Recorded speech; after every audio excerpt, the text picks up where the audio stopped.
सामीन व नाज़रीन अस्सलामु अलैकुम व रहमतुल्लाहि व बरकातुहू। आज हमने गुस्ल का तरीका बयान करना है। गुस्ल के अंदर सबसे पहले नियत करनी होती है। नियत करने के बाद हमने दोनों हाथों को पहुँचों तक धोना है, हाथों को अच्छी तरह धोना है। उसके बाद अस्तिंजा करना होता है। अस्तिंजा के बाद जो निजासत जिस्म पर लगी होती है उसको दूर करना होता है। जब हम ये कर लेंगे उसके बाद मुकम्मल वुज़ू करना है, जिस तरह हम वुज़ू करते हैं, लेकिन उसमें कुछ बातों का ख़ास ख्याल रखना चाहिए। चूँकि जो कुल्ली है ये वुज़ू के अंदर तो है सुन्नत, लेकिन गुस्ल के अंदर ये फ़र्ज़ है। इसी तरह नाक में पानी चढ़ाना गुस्ल के अंदर फ़र्ज़ है।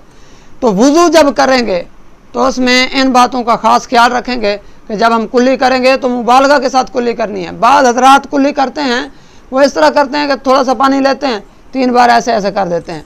भैया ऐसे कुल्ली नहीं होती। कुल्ली जो है वो जो मुंह के अंदर जितने पुर्जे हैं, जितनी खिड़कियां अंदर बनी हुई हैं, ज़ुबान के नीचे, मुंह के इर्द गिर्द जितने भी अंदर पुर्जे बने हुए हैं, सारों के अंदर पानी पहुंचाना है। मुबालगा के साथ कुल्ली करनी होती है, मुंह भर के कुल्ली करनी होती है, तो तब जाके हमारा ये होगा। चूँकि गुस्ल के 3 फ़राइज़ हैं। नंबर 1 कुल्ली करना मुबालगा के साथ। नंबर 2 नाक में पानी चढ़ाना कि जो नरम हड्डी है यहाँ तक पहुँच जाए, जहाँ से सख्त हड्डी शुरू हो रही है वहाँ तक पानी पहुँचाना ज़रूरी होता है।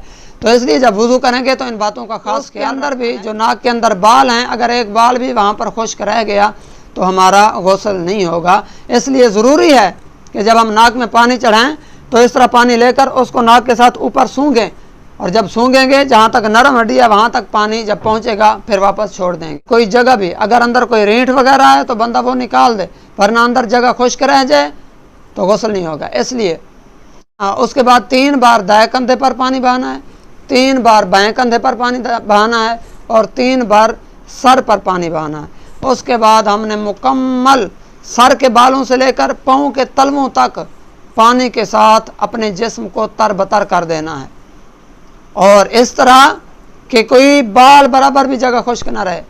बस लोग यहाँ तक तो सुन लेते हैं लेकिन इसमें गौर नहीं करते। गौर तलब बात यह है कि जब हम गुस्ल करते हैं कुछ चीज़ें ऐसी हैं जहाँ पानी नहीं पहुँचाना ज़रूरी होता है। एक तो जो हमारे कान हैं, कानों के अंदर कितनी ये खिड़कियाँ बनी हुई, सुराख जहाँ पर बने हुए ना, सुराखों तक, जो बैर कान के जितने भी पुर्जे अंदर बने हुए इनको इन तक पानी पहुँचाना होता है, सुराखों के बार बार। उसके बाद एक और भी बात सुन लें कि जो नाफ है जिसको हम दुनी कहते हैं सराकी के अंदर, तो इसमें पानी पहुंचाना ज़रूरी होता है। यानी उंगली अगर डालें तो पानी अंदर जाएगा, वरना नहीं जाता। इसलिए इसका भी खास ख्याल रखना है, नाफ के अंदर पानी पहुंचाना है, क्योंकि बाल बराबर भी जगह खुश्क ना नहीं होगा। एक और बात समाअत फरमा लें कि आजकल एक फ़ैशन आया हुआ है कि लोग नाखून बड़े बड़े रखते हैं, औरतों के अंदर भी मर्दों के अंदर भी। तो इस बात का ख़ास ख्याल रखना है कि नाखून अगर जिसके बड़े हैं वो अपने नाखूनों को उतार ले, वरना यहाँ पर मिट्टी फंस जाती है जिसकी वजह से ये जगह खुश्क रह जाए तो गुस्ल नहीं होगा, फिर हमारी इबादत भी कबूल नहीं होगी। तो गुस्ल के अंदर इन बातों का ख़ास ख्याल रखना है। जिस्म के वो हिस्से जो बल खा जाते हैं बैठने के साथ, उनको भी अच्छी तरह मल कर धोना है। 3 बार जिस्म पर पानी बहाएं, हर मरतबा मल लें उसको अच्छी तरह, तो इंशाल्लाह तब जाके कोई जगह भी बाकी खुश्क नहीं रहेगी और सारी जगहों तक पानी पहुँच जाएगा। ये मुख्तसर तरीका था जो गुस्ल का हमने आज बयान किया। दुआ करते हैं रब्बे ज़ुल जलाल हम सबको अमल करने की।